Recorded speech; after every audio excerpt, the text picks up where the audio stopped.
কুসুম, shooting তো শেষ হয়ে গেছে, তা সত্ত্বেও তুমি এখনো শাখা পলা সিঁদুর পরে আছো কেন? এমনটাই বলছে ইন্দ্রাণী গাঙ্গুলি কুসুমকে। পুরোটা জানতে ভিডিওটিতে লাইক দিয়ে চ্যানেলটা সাবস্ক্রাইব করে দেখতে থাকুন। কুসুম সিরিয়ালের আগামী পর্বে আমরা দেখতে পাবো শুটিং শেষ হয়ে যাওয়ার পর আয়ুষ্মান, ঈশান আর কুসুম তিনজনে মিলে চলে আসে গাঙ্গুলি বাড়িতে। তখন আয়ুষ্মানের বাবা বলতে থাকে, ওই তো ওরা চলে এসছে। কিন্তু শুটিং তো শেষ হয়ে গেছে, তা সত্ত্বেও কুসুমের মাথায় সিঁদুর, হাতে শাখা পলা এইসব কেন? আর ইন্দ্রাণী গাঙ্গুলি এটা শুনে বলতে থাকে, হ্যাঁ তাই তো, কি ব্যাপার কুসুম, তুমি এখনও শাখা পলা খোলোনি কেন?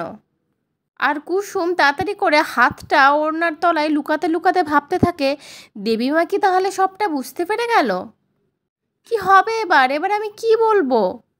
কেমন লাগলো এই পর্বটা কমেন্ট করে অবশ্যই জানাবেন। পরবর্তী আপডেট নিয়ে তাড়াতাড়ি আসছি, সঙ্গে থাকবেন, সাথে থাকবেন, চ্যানেলটা সাবস্ক্রাইব করে দেবেন। ধন্যবাদ।